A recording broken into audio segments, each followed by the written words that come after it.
Ladies and gentlemen, I wish to welcome you here today to the dedication of the Elkton Wastewater BNR and ENR treatment plant, which we will have just upgraded to address the enhancement removal of the nitrogen and phosphate along with other pollutants found in wastewater, so that the waters of our great state can be protected and preserved for today's as well as future generations.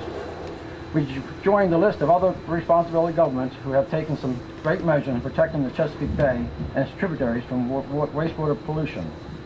I wish to recognize a number of important guests here today, including Senator Mike Miller, Delegate Richard Salsey, I didn't see him, and Cecil County Commissioner Brian Lockhart, Cecil County Commissioner Rebecca Delpner, Perryville Mayor Jim Everhart, Charlestown President Dr. Robert Gell, Northeast Mayor Robert McKnight, Rising Sun Mayor Judy Cox, Chesapeake City Mayor Frank Hill, former Town of Elkton Commissioner Gary Stewart, Commissioner Mary Jo Jablonski, Commissioner Earl Piner, and Commissioner Charles Gibbons, and representatives from Stearns & Wheeler, GHD, Bowie, Maryland, who provided both the design and construction management service for the plant, Galloway Bay Corporation, MT, Braddock, Pennsylvania, the contractor, Severn Trent Environmental Services, the plant operator, the Maryland Department of Environment for both grant and low interest loans funds to build this plant, and of course the members of the board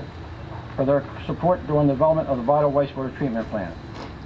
The Elkton Wastewater Treatment BNR and ENR plant at roughly $40 million is the largest capital project ever undertaken by the town of Elkton since its establishment in 1787. A project demonstrating the commitment of our government to meet the high standards of wastewater treatment and reflections of times in which we live. A time when our environment, particularly the Chesapeake Bay dedicated ecosystem, is in jeopardy from the years of wastewater and stormwater runoff pollution. The price of managing growth and development and dealing with the byproducts is very high, but we will continue to meet these challenges as our community grows and develops. Today we formally celebrate the dedication of the Elkton Wastewater Treatment BNR and ENR plant as a facility that will serve the Elkton community for many years to come.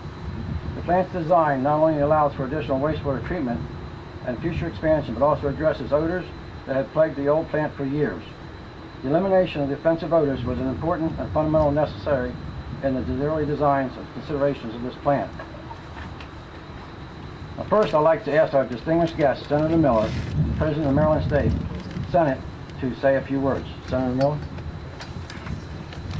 Thank you. Guests, the commissioners, mayors, former mayors, town councilmen. It's a great honor to be here.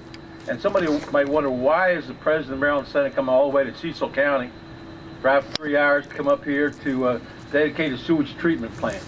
Well, yesterday I was meeting with a fellow who wanted to run for office in the Lower Eastern Shore, and wanted me to pay for a poll for him, and I said, look, I'm not going to pay for your poll. You want to run for office, pay for yourself. And he said, well, maybe we could split the difference. I said, well, we'll agree on that. And he says, why are you agreeing that? I says, because I want you to have some skin in the game, see? And basically, that's one of the reasons why I'm here. It's $39 million of really state resources are up here. We got a $16 million grant. Bob Ehrlich and I didn't agree on everything. We agreed on most things.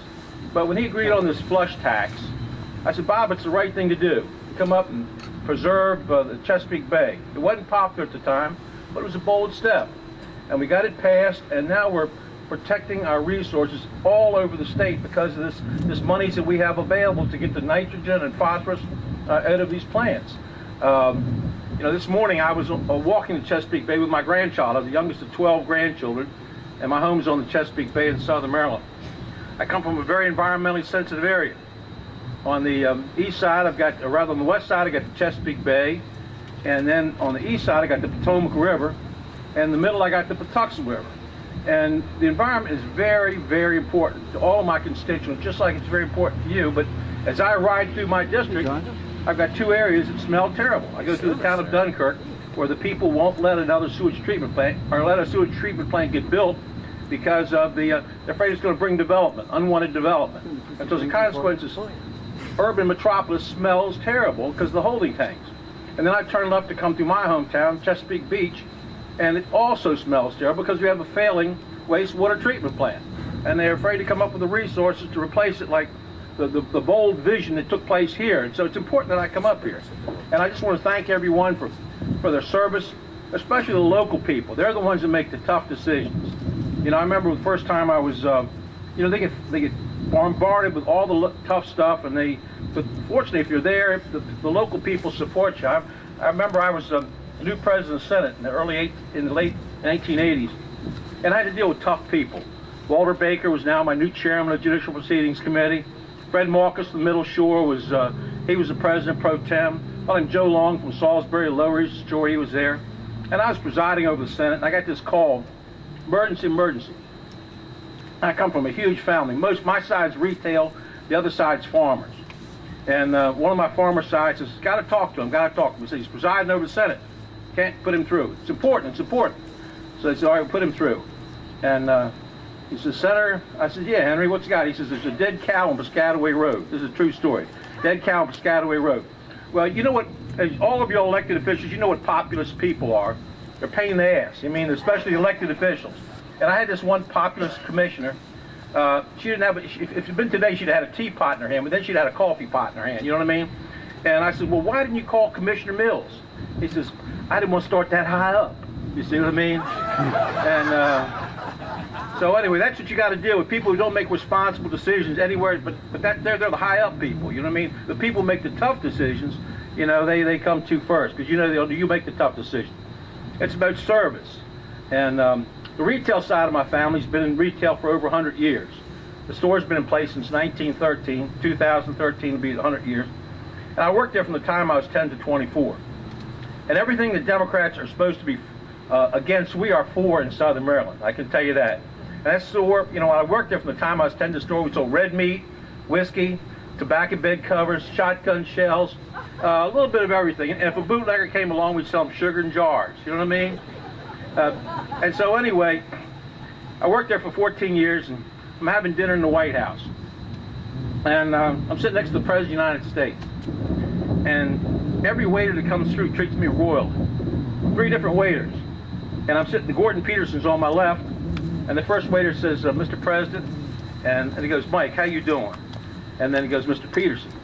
Second waiter comes along and says, Mr. President, Mike, how's your mom? And Gordon Peterson. Third waiter comes, this is a true story. A lady comes along and says, Mike, how's everything? I said, fine. It's Mr. President. He introduces me first.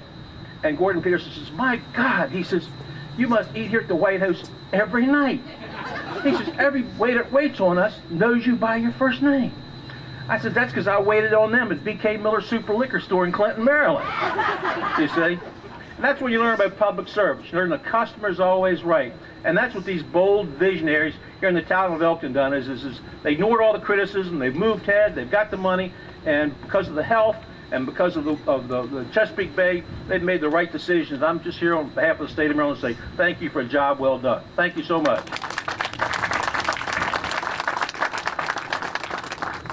Also, I'd just like to introduce a couple of people who just came in late there. Former Commissioner John Berkeley, representative from Frank Crowderville's office, Justin Hayes, and of course I forgot our best of all, our police force there.